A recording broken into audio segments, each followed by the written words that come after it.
What's up, guys? Welcome back to the channel. We are currently en route over to my father's shop where we are going to hook on and bring one of my favorite cars over to the new shop space. And that is my 1960 German market BMW 700 Sport Coupe. Now, last July, we hauled the 700 and my Auto Union 1000 SP up to New Brunswick, Canada, up to St. John for the Complex Union Show.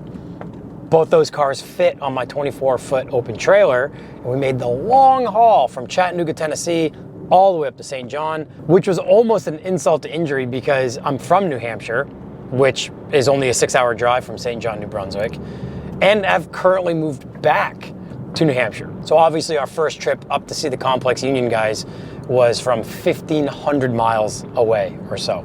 So on the way up and on the way back, we stopped here in central New Hampshire to visit my family since we were basically passing through. I decided to leave the 700 at my father's shop, not knowing we were going to be moving back to New Hampshire this soon. The plan was always to just be in Tennessee for a few years since I had a great opportunity to rent the shop house out for my friend Andy. So assuming that in probably another year or two, we'd be moving back to New Hampshire, I decided to leave the 700 off because my dad had some room in the back room at his shop to basically store the 700 inside. So that's what I decided to do. And I was gonna be okay with leaving the car that far away for that amount of time, potentially, because I just have so much else to work on and to do. So I had no idea that we'd be moving back to New Hampshire only a few months after leaving the 700 up here. That was all just stars aligning and making a hasteful move back to New Hampshire before snowfall. But now that we're in full-blown winter, my father needs the space in that back room at his shop for his lawnmowers and all of his summer implements. So that's what we're doing today. I'm heading over there now. We're going to pull the 700 out and hopefully get it started. Is that my mom? That's my mom. That I love being home. We're in the town between where I live now and where my parents live, and we just passed my mom. Love that. All right, by the way, my father's actually selling the 30-foot gooseneck trailer we hauled the bus home with. 5,000 bucks. Let me know. It's still available, I think, as this goes up. It's the house I grew up in and rented out for about 10 years before I moved to Tennessee. The Corvairs. My dad getting ready to load up, assuming the 700 starts okay.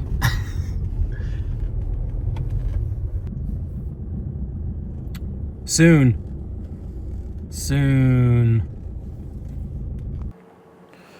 Well, my open trailer is here at my dad's shop, as well as the OBS cap that lived on his gooseneck trailer for a while. Having that here definitely frees up some space over at my spot. But we're using my dad's tilt deck trailer today. This is quite a nice bit of kit. This he hauls his tractor with too. What's the weight rating on this thing? 10,000? Yeah. So it's got twin 5,000 pound axles? Yeah. Yeah, it's a cool trailer. It's got his winch mounted on it, full tilt deck, makes loading cars real easy. All right, well, let's go see if this 700 will start. Also, I want to show you guys, some of you have seen what he's been tinkering on in here. It's pretty cool. I think he caught the Corvair bug. But this one's a little bit different than mine. Yep, S10 frame with a V8 in the front. And actually, like, V8 set up to almost be, you know, proper weight distribution race car with the motor underneath the rain tray. Pretty cool. Just got to get back on it. Not enough hours in the day. No, somebody's keeping me busy. Yeah, unfortunately, it's me keeping him busy. But he picked this up from our friend, or his longtime friend, but a friend of mine as well in town, who we got the Greenbrier from, the California Greenbrier. He had this thing laying around, and now it's on an S10 frame with a V8 in the front. So trying to see this thing through. All right, and the little 700 tucked back here in the back room. It's just wide enough to be able to walk down the side of this thing. So this thing hasn't run since July when I dropped it off here on our way back from Canada. And it's what, 20 degrees out right now maybe? No, not even that. Oh yeah, so I was gonna say it's probably in the teens. Yeah, it's like 15, I think. 15 Fahrenheit, that is, love that. Love that. And those of you who don't know, if you're just tuning in, the 700 has a 1600 dual port Beetle motor in the back now. So this thing's packing quite more of a wallop than the 2-cylinder that it came with from the factory. Drove in here under its own power. Ran when parked. Ran when parked. All right, battery is hooked up. I got a dash light, which is good. Make sure it's in neutral. On the throttle, see if it Oh, forgot my air suspension is gonna run too. works.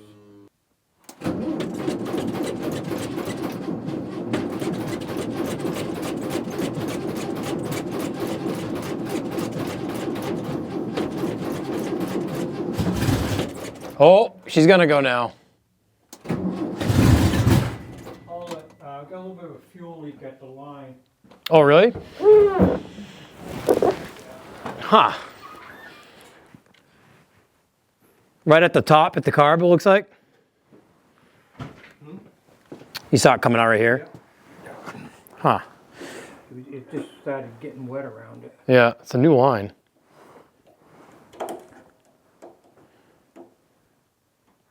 Well, at least the pump's working. New pump, too. She breathed life, so she'll go.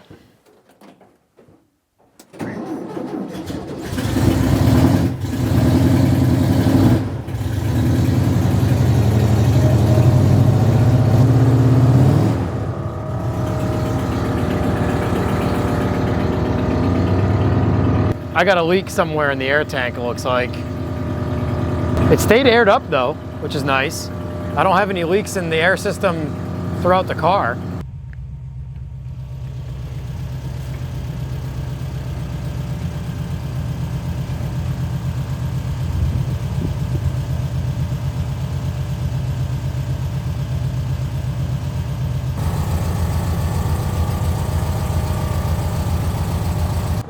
All those cement blocks, because I didn't know if there was going to be room. Oh, yeah, to get it through. Stack of cement blocks that stuck out Yeah, to here. yeah.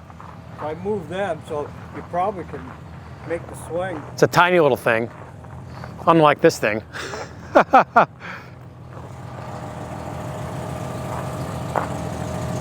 All right, so basically the air tank went low and this airlift 3H system won't let you operate your air controls until you have at least like 80 PSI in your tank.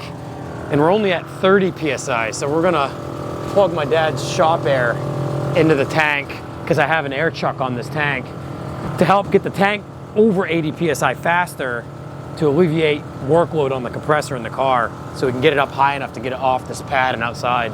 So since there's an air chuck on the tank, we've made up these cool little male-to-male with a little ball valve in it. So now come on. Now we have shop air and we can fill the tank in the car.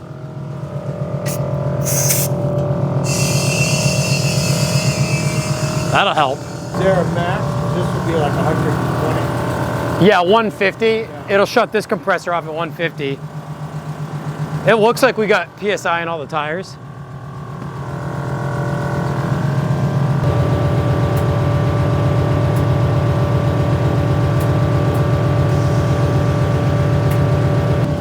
Yeah, that should be high enough. Thank you. Here's your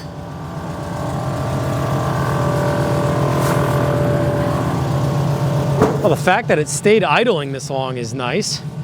Didn't have to do any crazy work to get it running. At least one of my cars runs, or runs well. I cannot feel my fingers. Why did it have to be so cold today?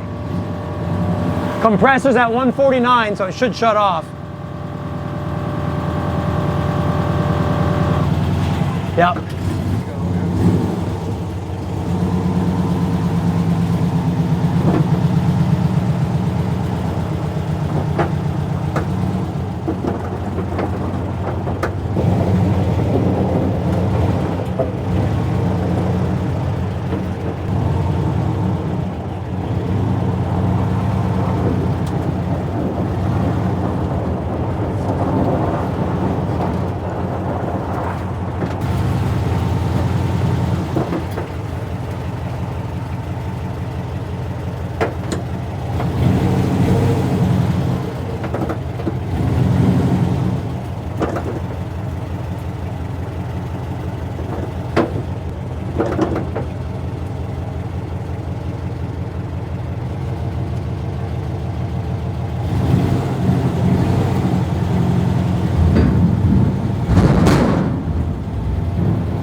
Well, I'm pretty happy with how well the thing ran and stayed idling. Yeah. It looks so funny aired all the way up. And actually, this isn't all the way up either. It'll go up higher than that. But when it airs down, boy, does she tuck. All right, let's get the thing strapped down and we'll get out of here.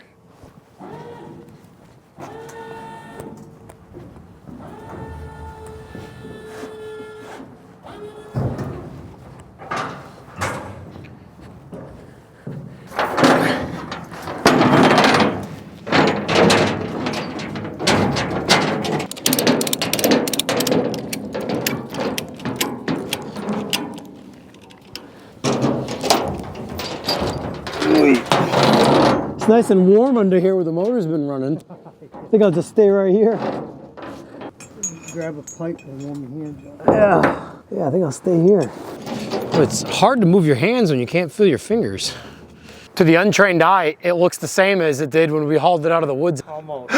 I know. That's why I said untrained eye. The untrained eye, it's like, look at that old junk car Yeah. with 900 hours of work in between. Had to tell if we're coming or going. Always, yeah. It seems to be a theme with the cars I like. Corvairs, the 700. Yeah, which direction is it going? All right, well, she's loaded up. Normally, I get her strapped down and then air it down. So obviously it looks laid out on the trailer, but we only have like a 15-minute drive. So there's really no point. Well, of course there's a point, but we'll leave her on stilts for the drive over. Normally I'd lay her flat out on the deck.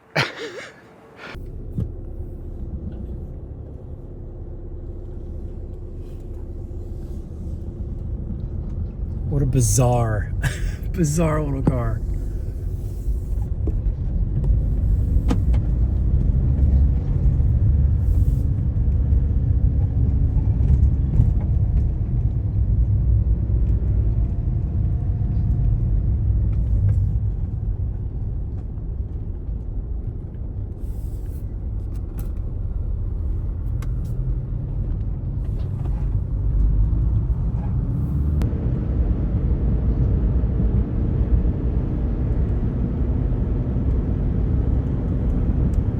I think my favorite thing of that car is how big the steering wheel is.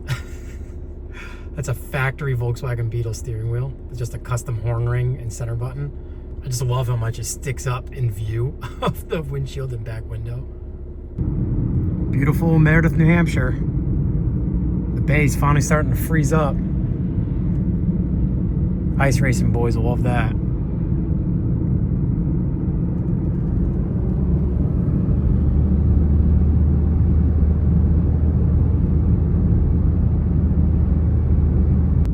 Kyron actually shot the 700 down that street for speed hunters.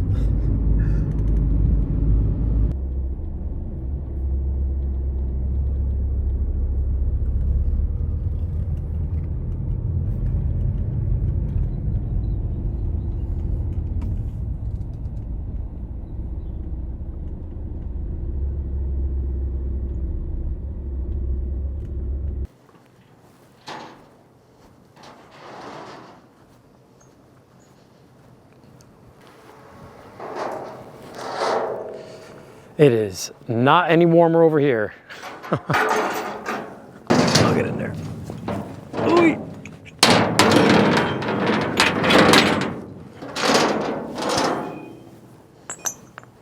Yeah.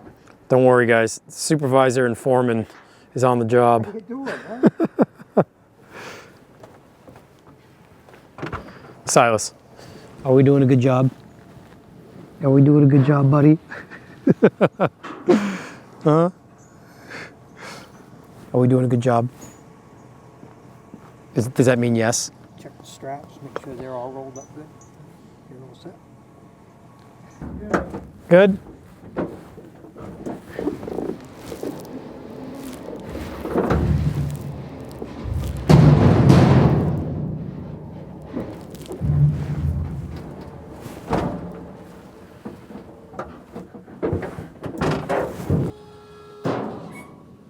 Well, a tilt deck is a nice trailer to have.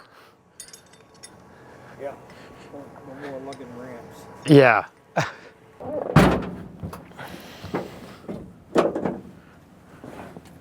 Come on, baby.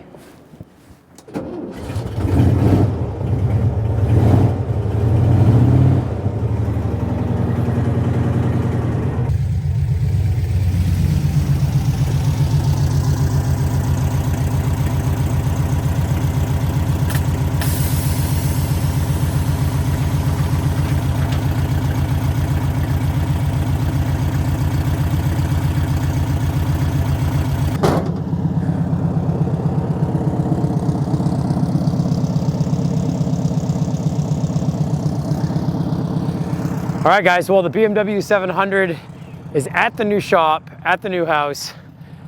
I cannot feel my extremities. It is unbelievably cold. I think it's like 8 degrees Fahrenheit, something like that. So I am not gonna shut this thing off. I'm gonna keep it running. I'm gonna put it down in the shop in the left side bay, since that'll be the bay that'll best house a car of this size, and I'll still be able to work around it. I don't want to jinx it, but I am thrilled that this thing is sitting here idling right now in 8-degree Fahrenheit weather. Man, I missed being around this car. Just such a bizarre car. Just the shape, its style, its presence. You know, like, it's a fin-tail car. It's got pop-out side glass from the factory. And it lays body. And it sits on the pavement. Oh my gosh. Whew.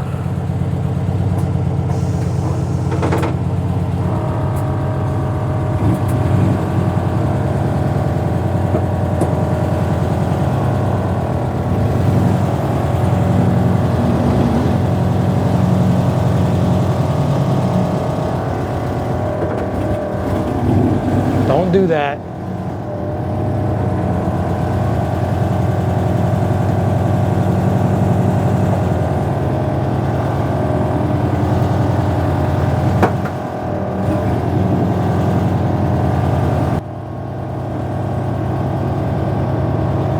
Over into this bay now.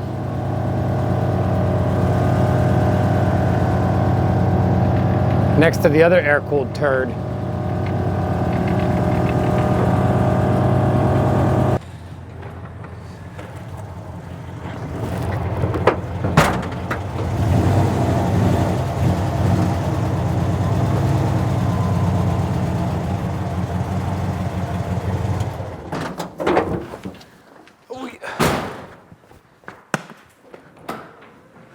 Well, there's more room than I expected there to be in here. But then again, this thing is tiny, narrow. This will be the designated bay for the BMW for sure, since this is the smallest bay in the shop and it's the smallest car I own.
Well, that's the first time 2 of the cars have been in this shop space at all, but also aired out.